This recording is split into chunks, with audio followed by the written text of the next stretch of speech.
Welcome to Sun and Fun, and welcome to today's program. Sandy and Joanne Hill have been involved in aviation education for many years, and the association, the National Association of Flight Instructors, has been in existence for nearly 40 years. What we have in aviation is a very interesting system where we bring young people up, they teach other people, and people go on to airlines and do other things. What happens to get lost sometimes is the importance of the professionalism that comes with quality flight instruction.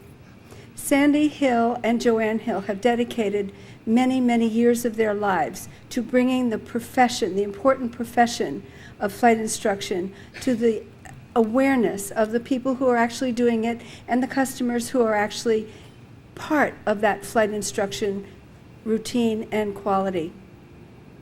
Rusty Sachs, the executive director of the National Association of Flight Instructors, is one of the first master CFIs, and he hails from Vermont. We have three very special people here today to talk about professional CFI for the 21st century. Please welcome Joanne Hill, Sandy Hill, and Rusty Sachs. Thank you, Kathleen. Good morning, everybody, and thank you very much for having us today. I'm Sandy Hill.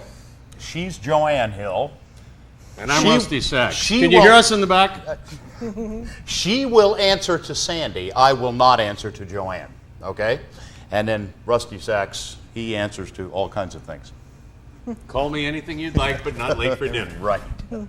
Okay, we're here this morning or this afternoon to talk to you a little bit about our thoughts as they relate to flight instructor professionalism, particularly in the 21st century.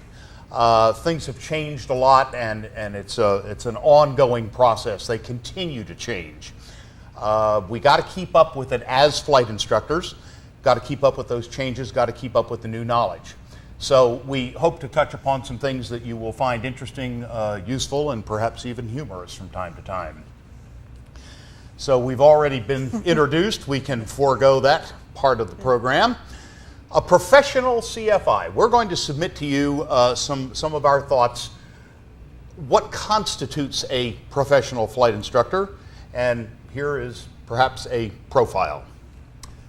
The first element of professionalism in instruction is that one must be a good teacher, must have pedagogical skills, must be able to encourage students to learn. We can't ever cram knowledge into a student. All we can do is create a favorable environment for learning. In order to do that, one must be able to communicate. Apparently my voice doesn't carry. I'm sorry for that. One must be able to communicate, which means you must speak grammatically, you must speak in complete sentences, and you must make sense with what you're saying. And you must speak into the microphone. You must also be a proficient pilot. One of the things that Joanne and I work with a lot, actually the bulk of our responsibility is working with flight instructors to help them become better teachers.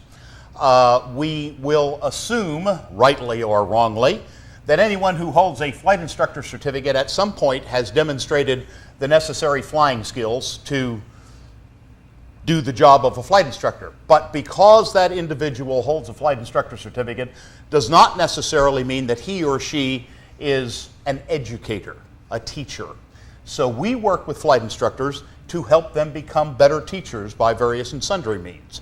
So maintain your skills as a pilot, be a proficient pilot, but also keep in mind that that's only half of the problem, half of the program.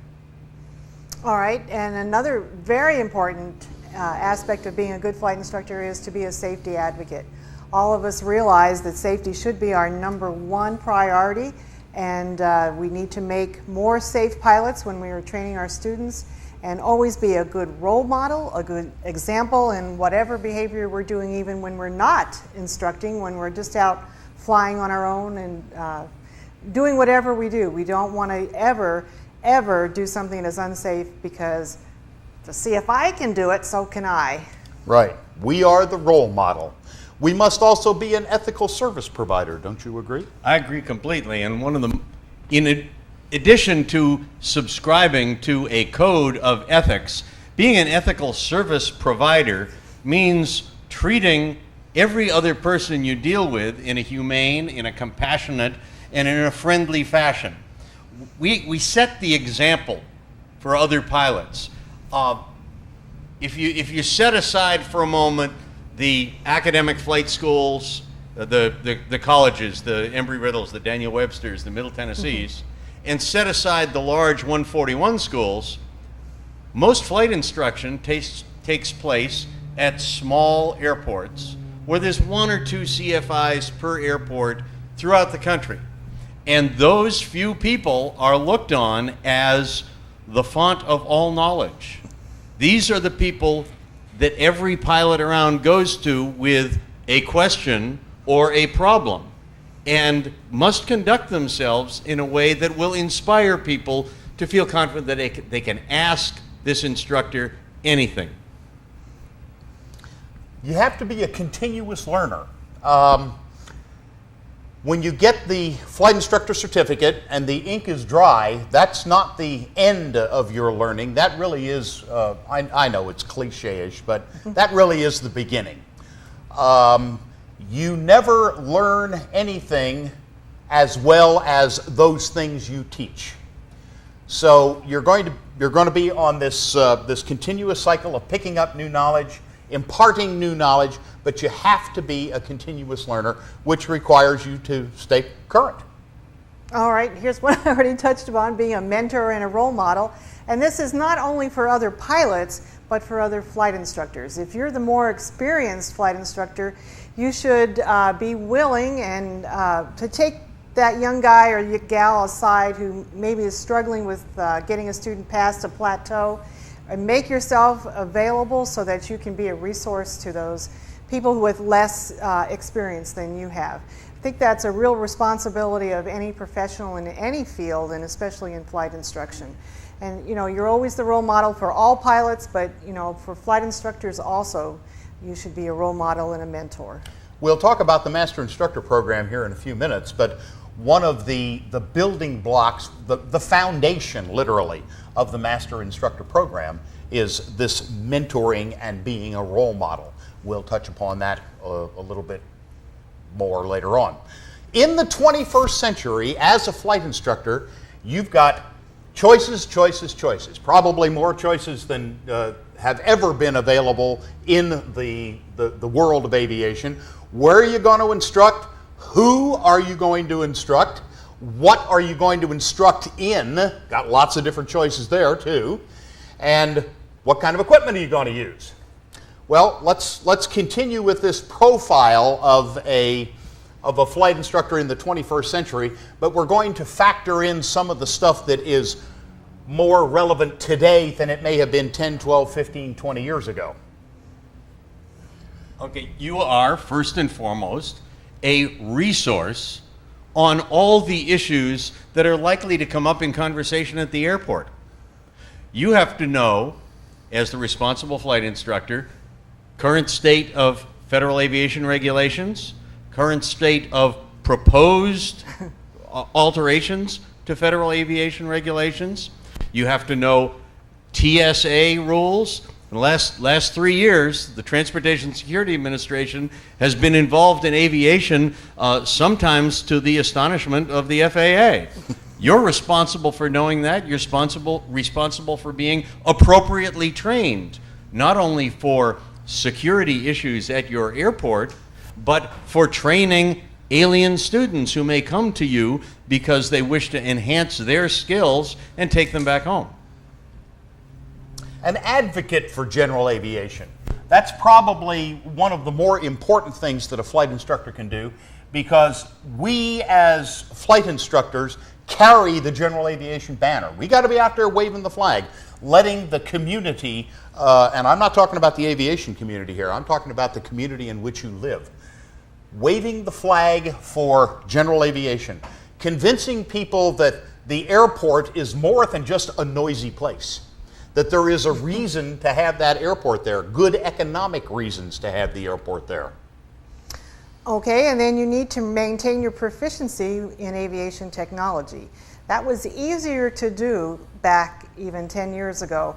However, now with the advance of all the technology, it seems like a daily basis, you need to be proficient with the new stuff that's out there, because guess what? The people who are going to come and ask you for flight reviews and IPCs and wing sign-offs, they're going to be people with this new technology in their airplanes. Also, flight schools are buying the new stuff, so you need to know how to fly the new stuff. And you don't want to just go take off with your hangar neighbor who just bought a Cirrus because, oh, I always wanted to fly a Cirrus. But first, your responsibility would be to get that checkout and get Cirrus certified before you start teaching someone. Teach yourself and be proficient. Yes. Utilizing new methods and materials. In this information age, all kinds of research is being done on virtually a daily basis that provide to us as aviation educators new methods and materials. Well, you need to be able to embrace those as a flight instructor, take them, try them, tweak them so that they work for you, and then go out and use them. In order to do that, you have to be aware of where to find materials. You have to be aware of who the suppliers are, of what quality of materials, and what materials relate to what sort of technology that you may be exposed to. You also have to be able to market yourself. Marketing skills, preparation of things just as simple as your business card. Yeah. Something that will help set your best foot forward as a flight instructor.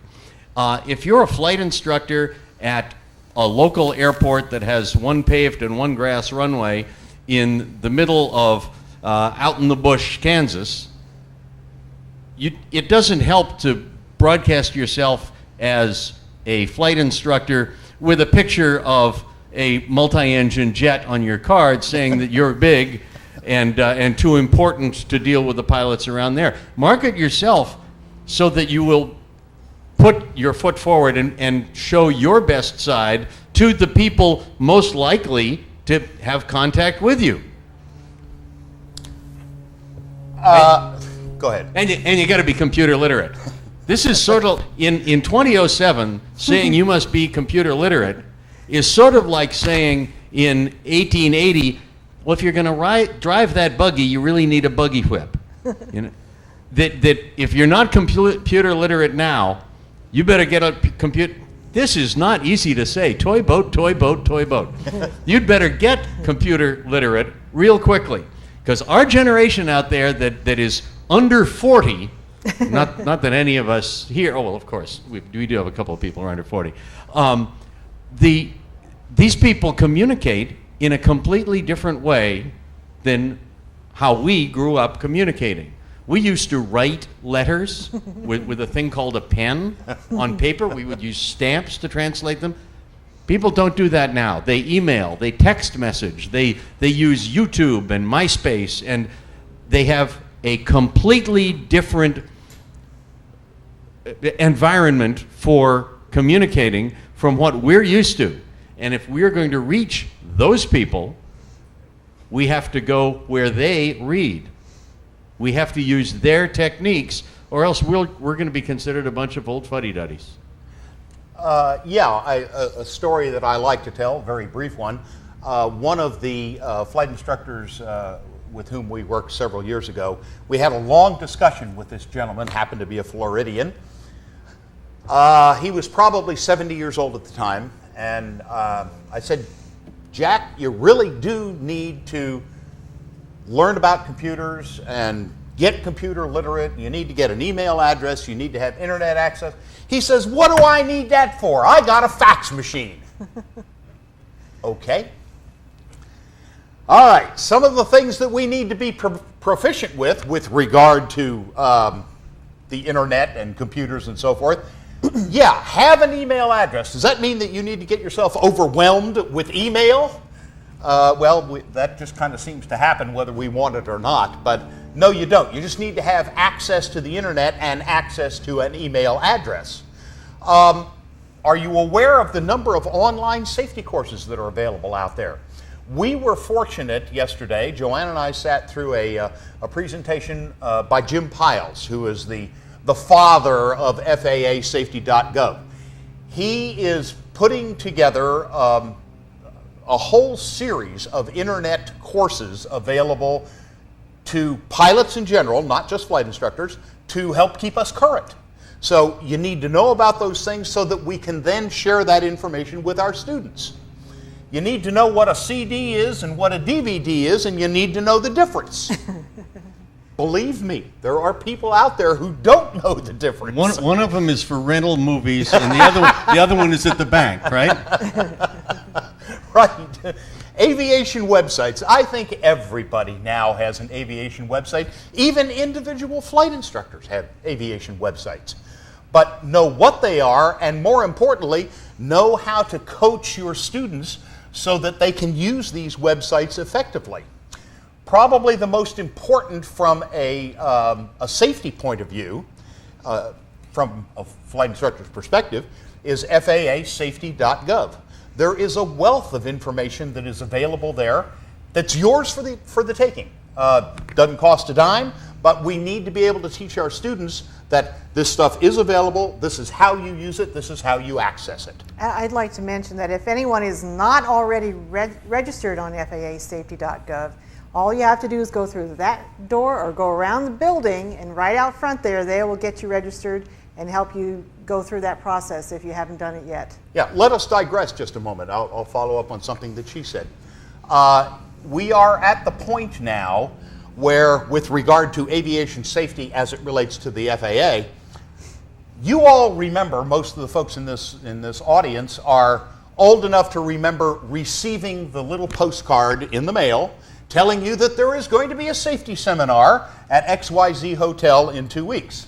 Were you all aware, by the way, that those cards were prepared and mailed by a bunch of inmates at a prison in Oklahoma City? That's the truth. I'm not making that up. That is the truth. They don't operate that way anymore. Virtually all of that notification is now done via the internet, and it's done to those people who are registered on SPANs. And Joanne's advice is very important. If you're not already registered on SPANs, go outside, gather up with the safety.gov people out there, and get yourself registered. It's no big deal, and you will receive those kinds of notices as we go along. All right, let's talk a little bit. Or just sign up with them. Go on the website, FAAsafety.gov, click on enlist or join or whatever the appropriate box is, and just do it online. Yeah. So the virtue of this is that you don't have to do things with pencil and paper. You don't have to have a face interview. You can do it electronically. Right. Let's talk a little bit about NAFI's mission, and we'll discuss how the National Association of Flight Instructors, as a professional association, supports the things that we have just talked about with regard to making a flight instructor a professional aviation educator. All right, NAFI's mission is, share your thoughts on the NAFI mission. The NAFI was founded almost 40 years ago by a forward-looking group of flight instructors in the heartland of the United States who realized that flight instructors were neither demonstrating nor treated as that wasn't grammatical. Neither demonstrating professionalism nor treated by the aviation world as professionals. They established NAFI in order to change that. A flight instructor is every bit a professional. A flight instructor is entrusted with people's lives and entrusted with 2 generations of protecting people's lives. It's very important that they be recognized in such, they be compensated as such, and that they relate to the world with professional responsibility. We're going to take a look at a portion of NAFI's mission statement and see how these specific items relate to some of the things that we've talked about. To establish and promote a high level of professionalism. We're going to provide the tools. Okay, one of those tools is Master Instructor Accreditation, which we will touch upon again a little bit later, but it is a professional standards program that promotes high standards and recognizes people who meet those high standards. Another one is our website, www.nafinet.org, which provides a lot of information and is a place to post information, to share and network with other flight instructors across the nation. And that's what it looks like. Go ahead. NAFI Masters, that's you. Okay. We have a new website that has been added as a service to flight instructors involved with NAFI.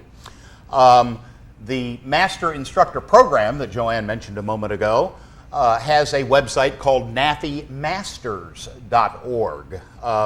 We encourage any of you who would like more information about what a Master Instructor is, what he or she has to do to earn the designation, some of the perks that are associated with it and so forth, go to nafimasters.org and take a look there. It's a fun website. I went a little too far or a little too fast. That's what that looks like. And you'll see pictures of about 200 people, and I'm sure that everyone in this room would know some of the 200 people who are pictured on there. The National Association of Flight Instructors has a monthly magazine for its members, NAFI Mentor. Mentor is a magazine devoted strictly to aviation educators. It's not for the general public. It's not for general aviation. It's stuff that I shouldn't call it stuff, really, should I? NAFI Mentor presents articles and news on subjects that would probably make many private pilots blink like lizards. It just is not oriented toward them. It's oriented toward the educator. eMentor is a biweekly electronic magazine with generally 3 or 4 short articles, teaching tips, and information of interests to the members. We also have on the website a section called Ask the Masters. This is a portion of the website that people can use, flight instructors can use, when you've got a question, a concern, a problem, something that you need help with, something you would like advice about, just kind of a sounding board. And you can contact the master instructors. They are all registered on there in various areas of expertise. And they have all agreed to mentor any other flight instructor who chooses to go on the website and ask a question. Seminars and training. Go ahead. Go ahead. Well, NAFI also provides seminars and training.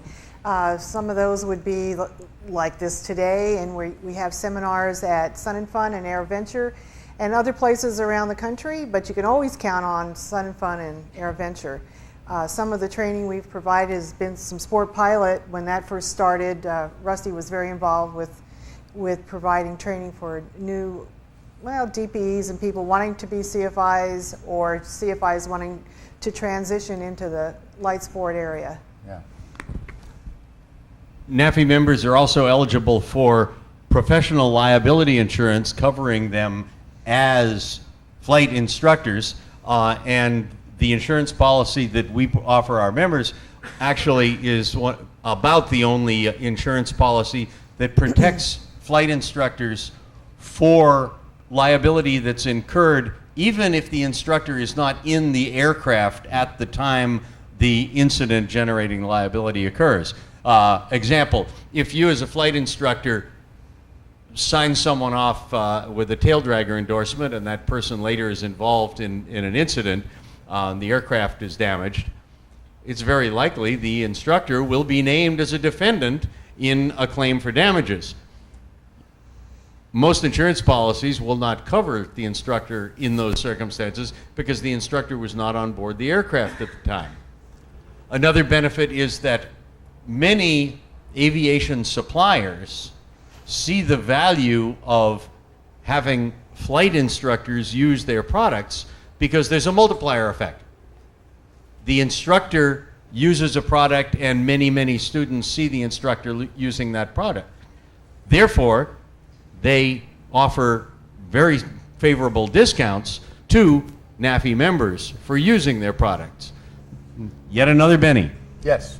We're going to talk a little bit about the opportunities that are available to flight instructors primarily through NAFI.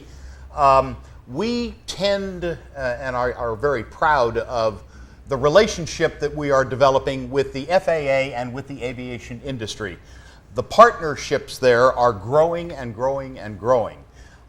We encourage all of our members and flight instructors in general to be involved in these partnerships, to help establish these relationships, and to go out and share the wealth, the knowledge, and so forth with the flying public.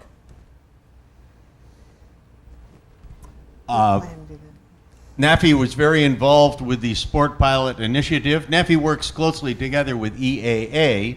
NAFI is not a part of EAA. NAFI and EAA are partners affiliated by contract, but have many similar goals. The Sport Pilot Initiative was instigated and championed by EAA as an organization, and NAFI was very helpful in an advisory capacity to EAA. We were involved in consulting with the FAA on the preparation of the questions for the knowledge tests, on the defining the elements to be tested in the practical test standards and the like. NAFI tries to consult in a brotherly basis with the FAA because you get more ants with honey than you do with vinegar.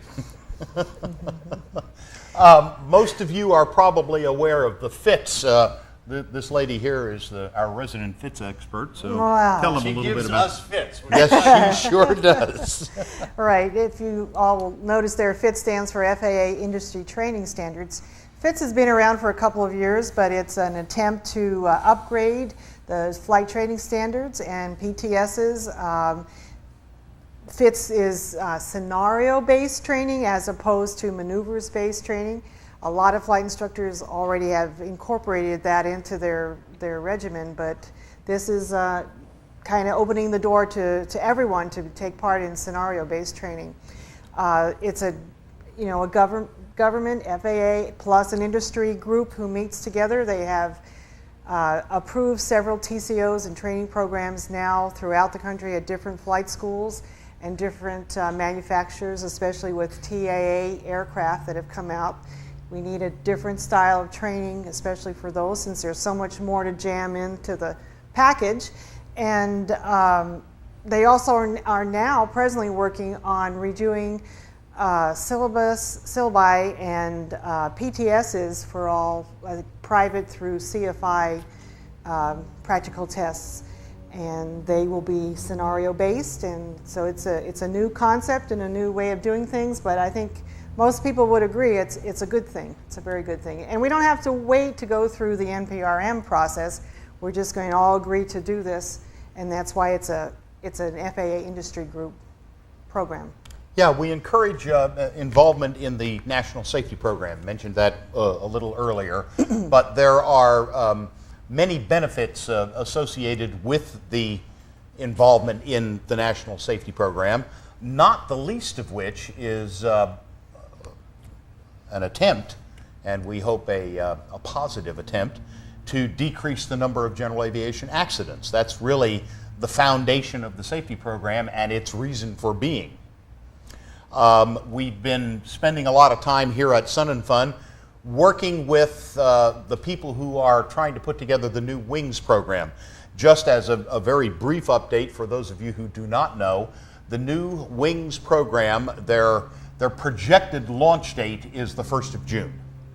One of the questions that comes up frequently, well, I am presently involved in the old WINGS program. Does that mean that all of that is for naught? No, that is not true. Even if the program is launched on the 1st of June, those of you still involved in the current WINGS program will have until the end of this calendar year, until the last day of December, to wrap up any things that you've been doing in the Wings program, and then you will have until the last day of January of 2008 to get your next Wings phase. Flight training materials. And since the old Wings program is tapering down, there's rumor that that will now be referred to as the Winglet program. Flight training, what do you want to say about flight training materials? Well, actually, that sounds like a Walt Schammel joke. Well, I think that we've been working with different groups who are producing flight training materials as consulting, and a lot of master instructors now are producing new materials with the door that's opened with TAA and glass cockpits and things like that. And fits. And to provide for the common defense and, what was it? Oh yeah, provide recognition for the contributions to aviation safety education and training of flight instructors. Right. One of the goals of NAFI is to recognize flight instructors for the things that they are out there in the field doing. We all know the ongoing discussion about flight instructor pay and all of the issues that are associated with that. But one of the things that a professional association can do, and we feel is a large part of professionalism, is recognizing the people who are really going above and beyond, who are making a difference, and so forth. So we're going to touch upon a few of NAFI's involvements in those sorts of things. Master Instructor Accreditation. All right, give them some of the details. Okay. It is a professional standards program which outlines activities that we have defined as defining the master level of professionalism for a flight instructor. It includes being an educator, that's the biggest chunk, but then we also think you should have some pro bono or service type activities that you provide for the aviation community at no charge. Things like Young Eagles and CAP and Angel Flight, things like that. There's another component that deals with media, because as a professional educator and teacher, you should be putting together materials to use with your students and to share with other instructors. So those kinds of activities can be nothing more than a new pre-solo exam or a new checklist for an airplane that you think is better than the one that was provided, all the way up to writing books and articles and newsletters and textbooks and anything like that. The fourth component is being a participant or a student yourself, because as we said earlier, you should be continually learning and increasing your knowledge base and your skill level yourself. So all of those activities together are defined as meeting professional standards. If you meet those standards, it's a renewable 2-year program. You would earn the Master Instructor Accreditation. There are some perks that go along with that. It might make sense to back up a little bit. You're all probably aware that a flight instructor certificate is valid for 2 years. You go to FERC or you show some activity, you get your certificate renewed, it's valid for another 2 years. NAFI thought, and the Hills were very instrumental in doing this, and they're too modest to say it themselves, that if a flight instructor is a professional, the flight instructor should be treated the same way that a doctor or a lawyer or an architect is treated, and should be required to continue education during those 2 years. Since the FAA doesn't require that, NAFI created a program that would recognize that. And just as a doctor has to do so many hours of continuing medical education every year or 2 years or 3 years, a lawyer has to do continuing legal education. The Master Instructor Program was created to recognize those instructors who do continue learning and teaching and writing about it and participating in making themselves better instructors. Of the 90,000 flight instructors in the United States, there are currently 400 and something master instructors. These are the creme de la creme of flight instruction, he said modestly. He is one. Tell the perks that go along with it. Well, we'll address that here in a Okay. minute. Yeah. All right. The National CFI Hall of Fame. Have any of you ever heard of the National CFI Hall of Fame? It's relatively new. Last 10 years, I think, we've had a Flight Instructor Hall of Fame. And some of the most notable of aviation notables have been inducted into the Flight Instructor Hall of Fame. I could mention a couple of names I'm sure everyone in this room has probably heard of, and many of you may know the late Bill Kirshner, Barry Schiff. Evelyn Bryan Johnson. You're right, Evelyn Bryan Johnson, quite a lady. Well, these folks have been inducted into the National Flight Instructor Hall of Fame. That Hall of Fame is housed in the museum at AirVenture or at EAA in Oshkosh.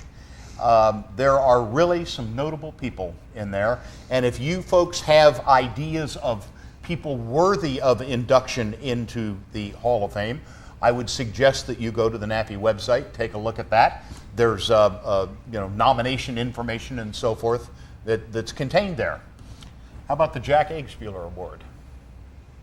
Okay, we have a slide that explains it, don't we? Well, oh, that's right, we do. Right. Okay, so let's then just go to those. Right.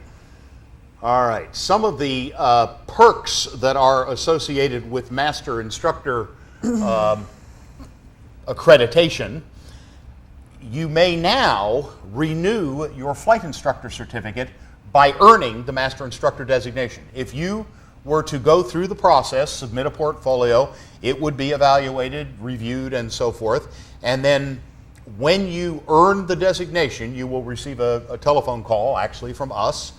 And a part of that telephone call will include the opportunity, the option of renewing your CFI just based on earning the Master Instructor designation. One relatively new or newer development with the Master Instructor program, most of you in here, I'm sure, are aware of a Gold Seal Flight Instructor certificate. You're probably also aware that, at least until recently, there was really only one way to earn a Gold Seal Flight Instructor certificate, and that was to jump through some hoops as either a flight instructor or a DPE. Recently, the FAA has added a second option to the Gold Seal, or a second way to earn the Gold Seal Flight Instructor certificate. If you hold either an advanced or an instrument ground instructor certificate and you earn the Master Instructor designation, we can then get you a Gold Seal.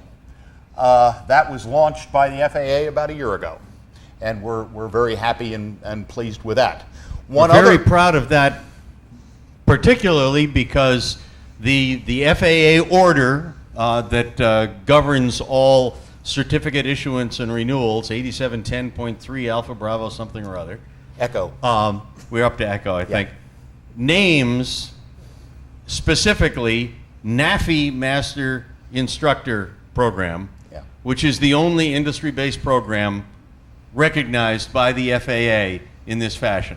Yeah. So we feel like groundbreakers there. One other interesting development is any of you who are involved in a Part 141 school, as opposed to a Part 61 flight school, the 141 schools have chief flight instructors and assistant chief flight instructors. If you're involved in 141, you know that the chiefs and the assistant chiefs have to renew their credentials every year. We have to do it every 2 years. But those involved in 141 on the chief and assistant chief level have to renew their credentials every year. The Master Instructor designation counts for that renewal. So if you were to earn the designation, we would then give you a graduation certificate that would count toward your renewal, or count as your renewal as a Part 141 Chief Flight Instructor or Assistant Chief Flight Instructor. Some of the neat things that go along with the Master Instructor program, you probably, well, most of you probably recognize the lady on the left. Some of you may recognize the lady on the right. We have a gathering both at AirVenture and here at Sun and Fun called the Meet the Masters Breakfast. That thing has grown beyond my wildest dreams. At AirVenture for the last 4 years, Marion Blakey, the FAA administrator, the lady on the left there, has joined us for breakfast at the Meet the Masters Breakfast at AirVenture. The lady on the right is Susan Parson, who works at AFS 800. That is the General Aviation and Commercial Division of the FAA. Susan is one of the few people who hold both a Master CFI accreditation and a Master Ground Instructor accreditation. And Marion is presenting Susan with her credentials as a Master Ground Instructor in that picture. Okay, Hall of Fame. The Hall of Fame is in Oshkosh, Wisconsin, as we mentioned, to recognize people who have made significant contributions to aviation education. We mentioned before some of the absolute immortals, the Barry Shifts and the who else were we mentioning? Bill Kirshner. Bill Kirshner's of aviation education. There are others who have nonetheless made significant contributions, and we encourage you to check our website, read the criteria, and nominate a person you think would be appropriate. Nominations close in May. Check it out as soon as you get home. Right, and remember that this is a way of recognizing flight instructors who are making a huge contribution, a significant contribution to aviation education. So, you know, use the tool that is available there through the Flight Instructor Hall of Fame. The trophy that you see there on the right is the Flight Instructor Hall of Fame trophy, and that particular individual, I believe, is Jack Eggspuler, who is named on that one. Right, which leads us to the Nice Jack segue. J. Eggspuler Award. This is in recognition of ongoing commitment to flight instructor professionalism and quality aviation education. NAFI created this award to recognize industry people, flight instructors, just people who have gone out of their way to do good things to promote professional flight instruction. This was the 2005 Eggspuler Award winner. He is Nick Frisch, and he's a Master CFI. He works at Galvin Flying Services on Boeing Field in Seattle, Washington. And Nick had mentored, there's that word again, mentored 19 CFIs through the Master Instructor program, and has a top-notch, flight school at Galvin there. If you ever have an opportunity to stop by, because it's just the way a flight school ought to be run. Yeah, and this picture was also taken at a Meet the Masters breakfast at AirVenture in 2005. Administrator Blakey is presenting Nick Frisch with the Jack J. Eggspuler Award plaque. And then we have the Robert E. Wright Spirit of Instruction Award. Presented to aviation educators of every ilk for exceptionally meritorious or heroic aviation actions. Example, the last few years, there was an incident in someplace in the Midwest where, in Ohio, I think, where two flight instructors were out doing approaches, maintaining their own proficiency, and heard a broadcast on the radio of a young pilot who was clearly depressed, who was threatening suicide, who was going to crash the plane in order to kill himself. One of the instructors in this other aircraft took over the flying responsibility, and the other took over the responsibility to communicate. They spoke with this young man, they got him talking, they talked him out of it, they talked him back to the airport where he landed safely, and he was greeted, and a life was saved. It was a remarkable exhibition of flight instructors behaving in extraordinary circumstances to do something valiant. A year or so before or after that, there was a flight instructor who was also an air traffic controller at Boston Center, I think. And a young lady who had a couple of hours of flight instruction was going someplace with her parents. They took off from a field in New Hampshire, and her father, who was in the captain's seat of a Cherokee or Comanche, collapsed. And this very low-time, very inexperienced pilot took over the controls, broadcast on the frequency that it happened to be set on, and happened to be talking to a CFI who talked her around, gave her a little bit of instruction, gave her encouragement, and got her to land safely the first time she ever landed an airplane. When they landed the airplane and taxied in, her father in the command seat and her mother in the back seat were both deceased. It was an extraordinary act of instruction. Right. That's the Spirit of Flight Instruction Award. Yeah, And this is the individual who received the award for the story that Rusty just told. Ken Hopf, a Ken controller at Boston Center. And actually, we're looking for nominees all the time. And if you have some people in mind, you know of an instance, please let us know. We'd like to recognize those people. Don't hesitate to contact us. Give them a pat on the back.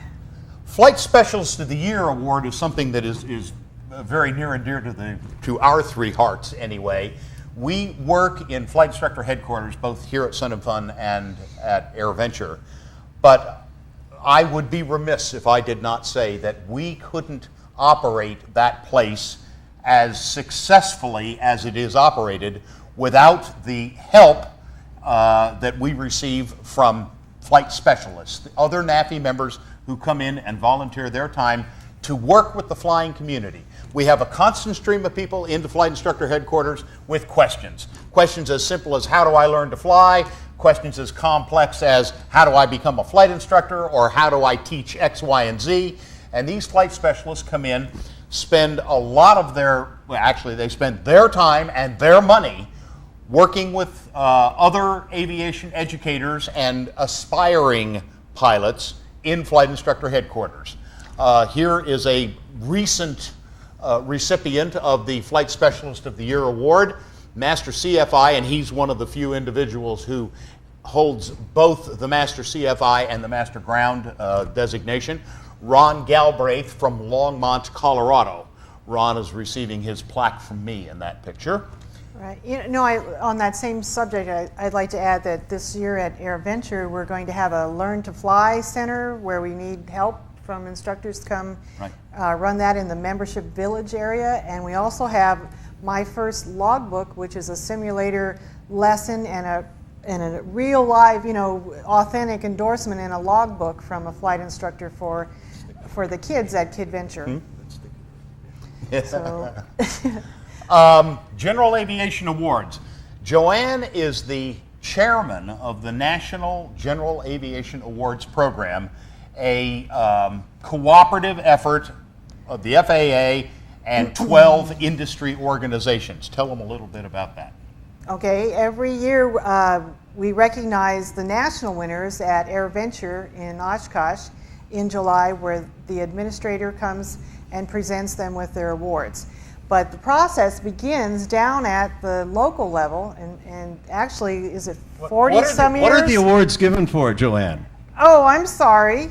Okay, CFI, Flight Instructor of the Year, CFI. AMT is Aviation Maintenance Technician, Avionics Technician, and it used to be Aviation Safety Counselor, now called Fast Team Representative of the Year.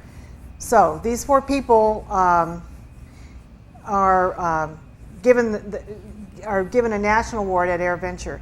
But the process starts down at your local area in your FSDOs, and the FSDOs select their 4 awardees, hopefully, and then they move on to the regional, and there are, I think, 8 regions of the country that all the FSDOs are part of. So then we have regional winners, and actually tonight the Southern Region General Aviation Award winners are going to receive their awards tonight at a banquet here at Sun and Fun. And it's going to be a first annual regional award banquet, or some gathering.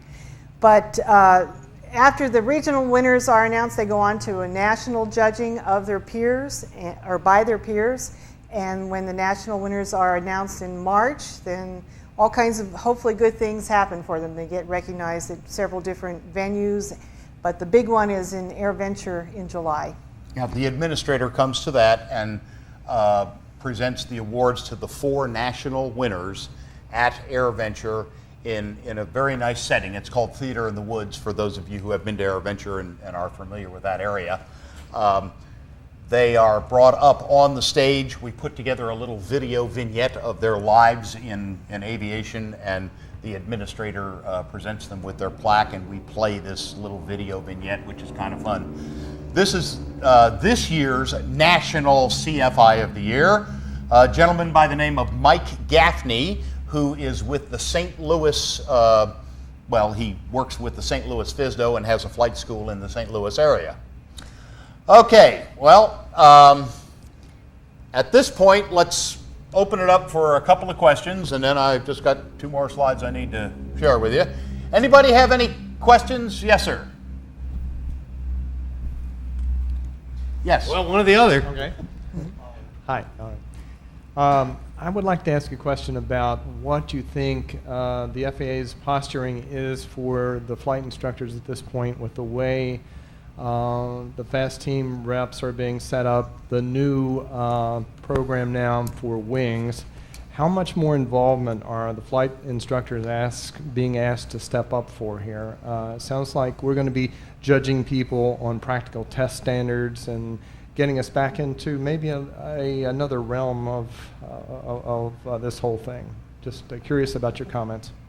One might look on the new wings program as the Flight Instructors Relief Act of 2007, in that it is going to provide a great deal more time for paid instruction by rated pilots, and the flight instructors will be judging experienced pilots on practical test standards rather than merely judging students seeking ratings on practical test standards. There's nothing new that's being demanded of the instructor. There's no new skill. There's no new talent. There's no new system of screening that's being presented to flight instructors. There are new opportunities for instruction that are out there. Right. Does that answer your question? Okay. Anybody else?